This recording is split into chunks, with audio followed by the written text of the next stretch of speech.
selection of certified pre-owned Ford vehicles. This is Sammy Dixon saying thank you. Thank you very much for your business. Are you thinking of selling your home or business?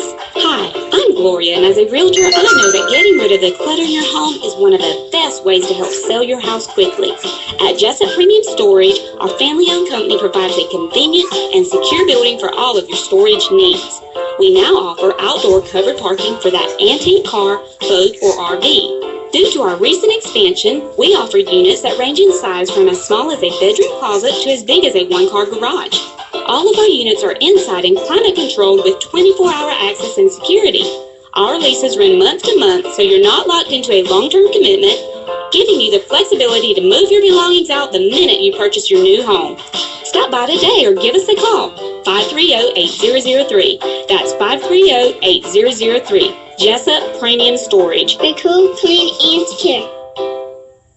This is Bill Parker with Parker Insurance and Realty, your locally owned and operated independent insurance agency. We specialize in home, auto, commercial, ATV, motorcycle, and boat insurance. Being an independent agency, we have the ability to find you the best price available to suit your insurance need. At Parker Insurance and Realty, we can help you package your insurance or find the specialty insurance required to get you covered. We are your source for any real estate needs, whether buying or selling, we can help you. Give us a call today so we can discuss your insurance or real estate needs. Parker Insurance and Realty, 265 South Macon Street, 427-9345. That's 427-9345. When you have an accident, you, not the insurance company, chooses the body shop, and you only need one estimate. All you have to do is call Jerome Riles at B&C Collision Center in downtown Scriven to deal with the adjusters and insurance company. Whether it's a little ding or a major crash, that B&C Collision Center across from Wasden Cabinet Shop in Scriven, deal with the insurance company so you don't have to. Call them at 579-2274. That's 579-2274. McDowell Country Radio, WIFO FM in Jessup, 7 minutes after 8 o'clock on this Friday morning, the 4th day of December. It is now time for the world-famous Butch and Bob Show, brought to you by Jessup Premium Storage out on the Waycross Highway, by Parker Insurance and Realty on Macon Street in downtown Jessup, B&C Collision Center in Scriven, and Mike Birch Ford in Blackshear. And Bob, we got Debbie Pye in here this morning from the Wayne County Farmers Market, and I know they got a big event going on this weekend. Yep, and the final event of the year. That's what she tells us. Hey, Debbie, how you doing? I'm fine. How are y'all? Good. Tell us what's taking place this weekend at the farmers market. Well, we're having a big weekend lined up, but I am a little bit sad about this weekend because it's our last weekend of the season. So what we've got planned for this weekend is a Christmas bazaar, and we are having all of our regular vendors, plus we've invited all of our artisan and craft members to come into the market this year.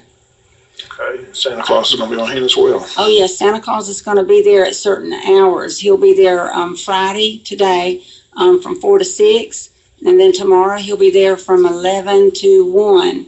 And you can get the picture made with children with Santa Claus, and they'll print it right there on site for $5 a picture. And also, one thing that they're doing, the Press Sentinel has made arrangements with the photographer that if you want your children's picture in the section that they have for the pictures for Christmas, you can go ahead and line that up and fill out the forms, and they'll email a picture to the paper, so you can get that done also at the same time.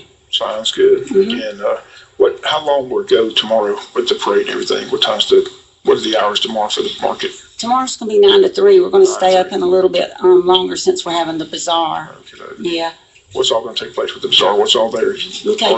We'll have our normal vendors with the produce and breads and cakes and canned goods, but then some of our crafts people are bringing, like, I know one girl's got old painted windows. We've got some palette art, where you've seen with the Christmas trees and snowmen made out of pallets, and we've got painted canvases. I think Gianna Eden's going to be out there with pottery. And we do have one thing I'm looking forward to. A girl is coming with loose leaf tea with accessories. So if you like hot tea and you might want a gift for somebody like that, I know I'm going to be looking at that. And again, as you mentioned, this is the last weekend of the year, and then when will they open back up?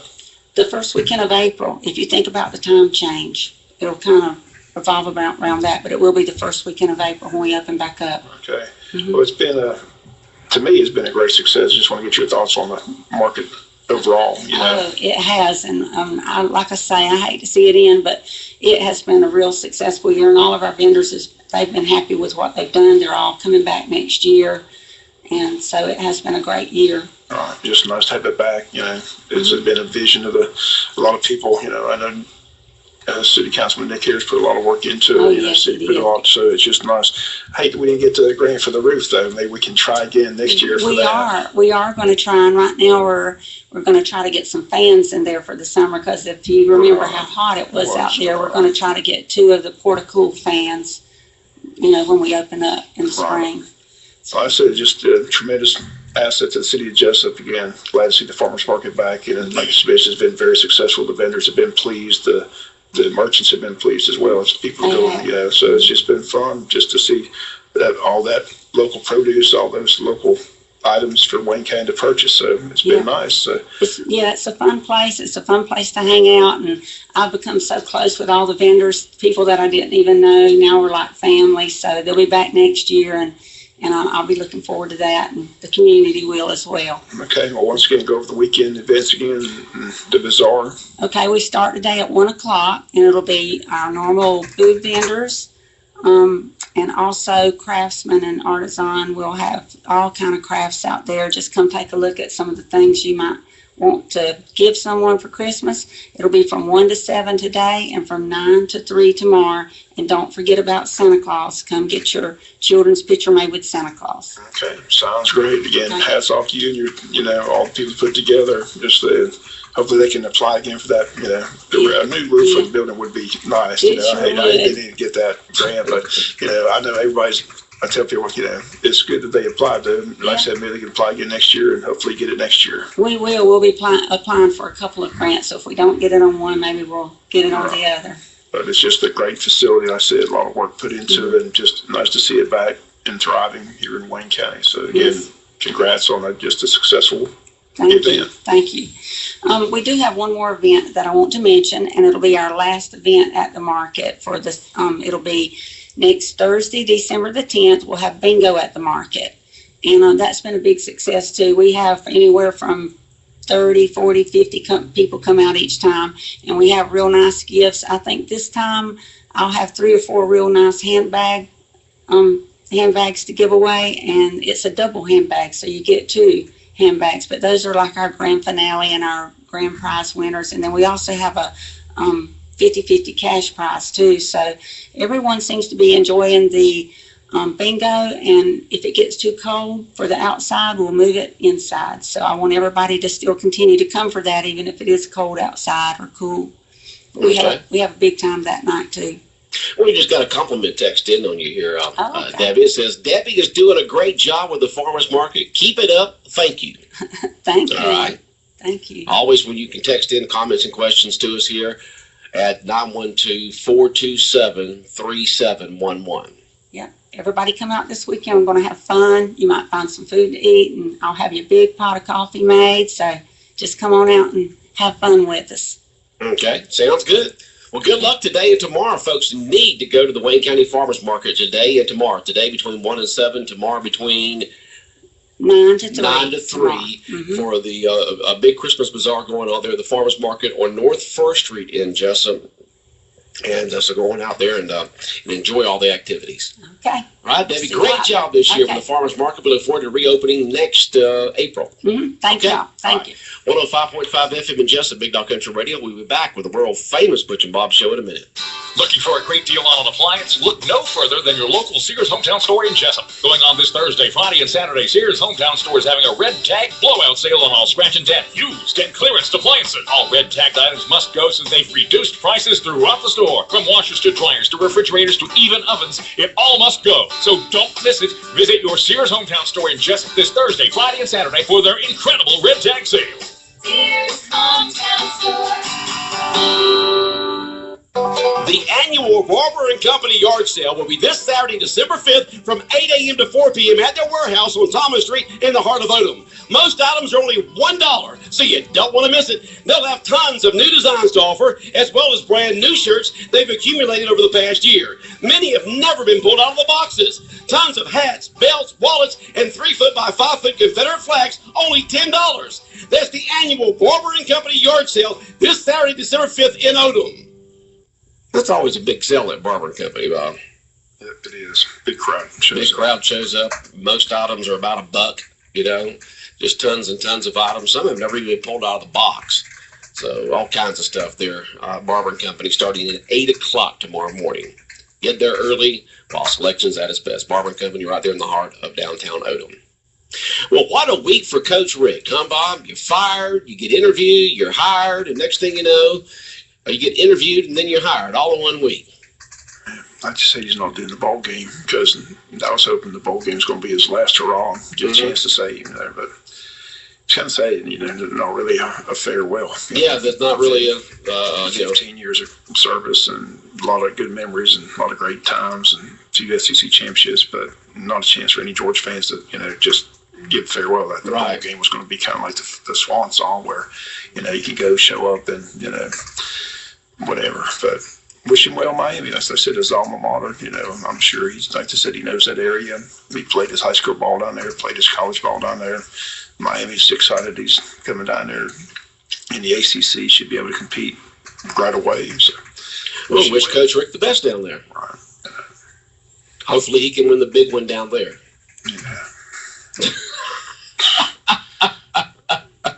Only one team can win the big one. Somebody, I can't remember who wrote the article, but it was a good article. It's sad that graduation rates don't matter. Being a good person doesn't matter. Molding young men doesn't matter. The only thing that matters is winning. It's the big W's. That's what matters. They're getting paid $4 million. They expect you to win it every year, but you can't win every year. I love Nick Saban's. Did you see Nick Saban's press conference yesterday? No, I did not. Coca-Cola needs to send him about $4 million for the advertising. They did. What did he do for Coke yesterday? He comes right and goes in the podium, and he's got a bottle of water on one side and the Coke bottle on the other side. And they start asking about Kirby Smart going to Georgia, and he said, "I'm not answering that question. Ask the Coke bottle the question." He said, "Ask the bottle. If the bottle answers the question, the bottle answers the question. I'm not answering the question. Don't ask it no more. Ask the bottle." Ask the bottle. So the Coke bottle got a lot of publicity. They were saying that Coke needs to send Saban about a $4 million check for all the publicity he gave Coke yesterday with his Coke bottle. Lifetime supply of Coca-Cola products, huh? We were joking with Alabama fan last night, Pam Hightower, and if we can't beat you, we'll just take the coaching staff. And that's right. Oh, boy. They say he's bringing a pile of them with him. So supposed to bring the strength and conditioning coach. He could be bringing Lane Kiffin, the offense coordinator. So there's all kinds of rumors who's coming, who's not. So but it'll be interesting how it all plays out. I'm glad he's staying, though. He's staying there through the SEC championship game. Right, he's staying through the playoffs, too. He is going to stay there through the playoffs? He's staying for the whole I didn't know that. I thought he'd just come on in and start recruiting. No, they said he's fulfilling his commitment to Coach Saban, and which is good. Like Georgia fans said, what better publicity than Alabama playing for the national championship, and there's our new coach on the sidelines. It's a great recruiting tool for Georgia. So, buddy. So we'll take, but those announcements came down yesterday. Kirby Smart staying at Alabama until Alabama's through with their entire season, and Coach Rick will not coach Georgia in the bowl game. Brian McClendon will do that. So, Brian, what does he coach there? I think he's the running back line. I know he's the assistant head coach. He's the assistant head coach, interim coach. So it'd be interesting what kind of bowl game. I hadn't really seen where Georgia's projected to go, but it's not a big bowl game. But there's rumors they're going to play Miami in a bowl game to make it real interesting. Oh yeah. But all those bowl announcements come this weekend. So, and Georgia Southern knows they're going to the GoDaddy.com bowl in Mobile, Alabama. Mobile, they're going to Mobile. GoDaddy.com. Yeah. All right, Georgia Southern. Of course, they play tomorrow, beginning at high noon with the pregame kickoff at 2 o'clock there at Paulson Stadium in Statesboro. That game can be heard right here on your Georgia Southern Eagle football radio station in Southeast Georgia, WIFO 105.5 FM. So tune in tomorrow starting at high noon for Georgia Southern, Georgia State University football. Who's the best GSU tomorrow? Hopefully it's the Eagles. Yes, it will be. It should be a good game. Georgia State's playing well. Should be a fun game. Big crowd over there on Saturday. Final game of the season for the Eagles before the bowl game. Mm-hmm. All right, here's a question from one of our listeners out there about the hire of the coach there from Alabama. This may have already been discussed, but what are your thoughts on hiring a defensive-minded head coach when defense didn't seem to be our problem this year at Georgia? I don't think it has as much to do with defensive coaches as alumnus. They just feel comfortable with it. Georgia, McGarity apparently wanted to get rid of Rick last year. Finally got rid of him this year. A lot of Georgia fans. It was amazing to see when Rick got fired, there's a lot of upset Georgia alumni. A lot of Georgia fans just not real happy. The fact that they're getting Kirby Smart, the best defensive, or the best really assistant coach in the nation, and plus he's an alumnus, everybody's ecstatic. So, it turned, they said it yesterday, it went from a lot of dissension to a lot of, this is exciting. Yeah. So, it's, Georgia, like I said, Georgia defense played lights out the last 5 games, but, a lot of questions were, Kirby Smart and Pruitt have coached together as well, so they thought they might keep Pruitt, but apparently they're not. I hadn't heard, Kirby can't talk. That's the thing, you can't hear from Kirby Smart, but everybody you listen to says that the word is Kirby's got a lot of people from the Alabama staff he's bringing over, and apparently it was interesting. The rumor was that he wanted Muschamp to come be his defense coach because they played together at Georgia. Right. But Muschamp's interviewing today at South Carolina. He could land that job. Now, if get back to the head coaching position. He didn't do good at Florida. Why would he do good in South Carolina? He's just one of the better defensive coordinators. That's where he needs to be, a defensive coordinator. It's like sometimes learn to control his temper on the sidelines. Yeah. I got news for you. Kirby Smart gets a little intense on the sidelines. Yeah, I know. The coaches do that. I know. But, like I said, it's not so much a defensive coach. It's just that they feel good about Kirby Smart being an alumnus there, played there, has a lot of ties there. Good recruit. It has been part of a winning program for many years now that's won national championships and hopefully bring that type of he's an excellent discipline and that type of effort into the program there at Georgia. And plus, he's an excellent recruiter, and that's the big part of it. The recruiting is the big part of it, being able to get these top-notch players and make them stay in the state and bring the best talent to Georgia. So, but it'll be interesting if Muschamp gets the job South Carolina. If he doesn't, if he's coming to Athens, because that's the rumor mill. Because everybody kept asking, like I said, like the person just texted, Georgia didn't have any defensive problems. Their defense played lights out. In fact, they ranked number 1 against the pass this season, right. And they're in the top 10 in all categories. So why not keep Jeremy Pruitt? But the word is that Kirby Smart wants to bring his friend Muschamp to be the defense coordinator. But if it doesn't work out, it'll be interesting to see who does get that defense coordinator. I'm more concerned who's going to be the offense coordinator. Yeah, who's going to be our offense coordinator? We need a new one. Because the rumor leaked out that Kirby, I didn't realize this, but they say Kirby Smart and Lane Kiffin are best friends over there in Alabama. So Lane Kiffin could be coming to Athens as the offense coordinator. That'll be very interesting to see how that works out. So, but a lot of people think Lane Kiffin's going to get offers for a head coaching job as well. Like I said, he used to be a head coach, so, but I haven't heard his name mentioned anywhere in all these job openings. But it'll be interesting to see if Kirby Smart brings Lane Kiffin. But they say he's definitely bringing the strength and conditioning coach. They said that's a done deal. Wow. And Alabama fans aren't happy about that because he's supposed to be one of the best in the country. But they say other people on the staff are coming as well. That a lot of those, and then the speculation in Alabama is that if they win the national championship, Nick Saban's looking around. He's lost his defense coordinator. He's lost his strength and conditioning coach. Lost everybody. Is there an NFL job out there for me?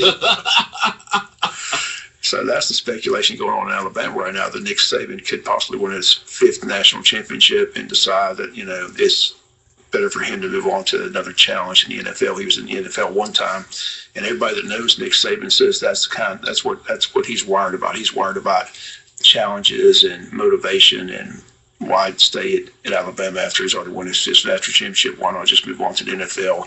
And I'm sure there's a lot of NFL teams that would love to have Nick Saban coaching them. There's going to be a lot of job openings in the NFL, as there are every year. So it's going to be interesting how it all plays out. Here's another comment that just texted in. Hate to see Rick go, but I think Georgia needed a coach who could light a fire. And I think that's what a lot of folks said, that Coach Rick was not a nice guy, did well with the players and so forth, but you need somebody in there that could just light the fire under the players and win those big games. It just came to a point where every time, I think Paul Feinbaum said it best, every time Georgia was on the big stage the last 10 years, they came up short. Right. And it was sad that they didn't win that SEC title game against Alabama 5 yards short. But we won the national championship that year. Every time that's what they keep pointing to. They look at his record. The first 5 years against top 10 teams, it was 80%. The last 10 years against top 10 teams is 20% or 30%. So that's what they judge. You judged on wins and losses. Like I said, it's not about being a nice guy. It's not about graduation rates. Unfortunately, it's about winning championships and playing for the national championship. And in 10 years, we've come up short. So it's just time to turn the page and let somebody else get a shot and see how it works out. So it's been very patient with Rick. I mean, 10 years without any type of championship of any type. But he did a lot of good. Like I said, the graduation rates up. He talked to all his former players. They talk nothing. Like they said yesterday, find somebody who's going to say something bad about Coach Rick. No, you don't find anybody. That's right. You can't find anybody. No. He's just a great individual, great Christian fellow, just a good person. But when it comes to winning football games on the big stage, the last 10 years, he hasn't been able to produce. So McGarity wants to move on to another direction. And like I said, apparently he wanted to move in a different direction last year. But I think it really, they're lying about they didn't make the decision. The decision was made at the Georgia-Florida fit. I mean, that was just a fiasco. Oh, yeah, it was. I mean, they still haven't been able to explain why we're going with a third-string quarterback who's never thrown a pass in the game. That's when it all just unraveled. I mean, that's when all the dissension among the coaching staff began. That's when it all came unglued, and Georgia fans went berserk. And the story is that the president went ballistic on the celebration after the Georgia Southern game. That's when he had enough. He's like, "Are you kidding me? We're celebrating like we beat Alabama, and we barely beat Georgia Southern in overtime. I'm done with this. We don't understand what the big picture is." So that's when it all unraveled as well. So that's when the president gave his blessing, said, "Look, it's time to turn the page. Let's go somewhere else. Let's get somebody else in here and see how it turns out down the road." Okay. But I really hate that he's not coaching the bowl game because, like I said, there's just no. It's just like he's there and he's gone. He's gone. Yeah, it's like you can't even say, no farewell stuff. No farewell, no thank you. I mean, he's already down. He's already going to be in Miami this weekend. Yeah, he's going to be announced today as the head coach. Today's the announcement. Yeah. You know, that's what it has to say, Yeah. Because I'm sure it'll be a more positive press conference than the last one, but if you go back and look at that press conference with him and McGarry, I mean, you can just see he looked, he looked mad. He looked like he looked like he wanted to reach over there and just slap McGarry. Well, he was being interviewed there at the Georgia Tech game. I'm not sure if I think it was halftime or after the game or whatever. Somebody asked him a question. He said, "Well, it's just in the Lord's hand." And I think that's the way that Coach Rick looks at stuff. The fact that he don't sweat a lot of that stuff. He just, it's in the Lord's hand, and what happens, happens. Well, everybody keeps thinking he saw it coming, but the word is he didn't see it coming. He didn't see it coming? Yeah, he got blindsided someday, so he thought he was coming back.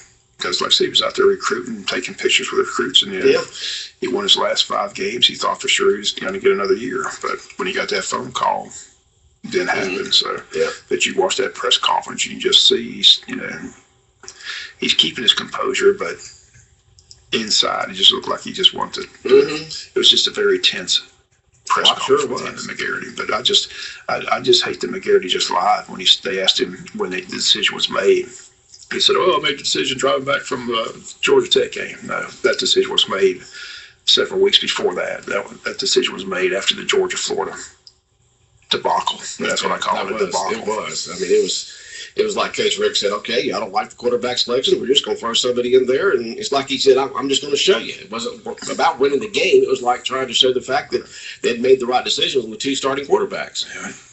Why not go to the second-string quarterback? Why are we going to the third-string? I know. They haven't explained it. No, they haven't discussed it. Like I said, what was funny driving to Atlanta Wednesday for Thanksgiving. Buck Blue and Kincaid have that show, and they keep promoting it. But Rick's going to be on the show. Rick's going to be on the show. I'm good because Buck's going to ask the question.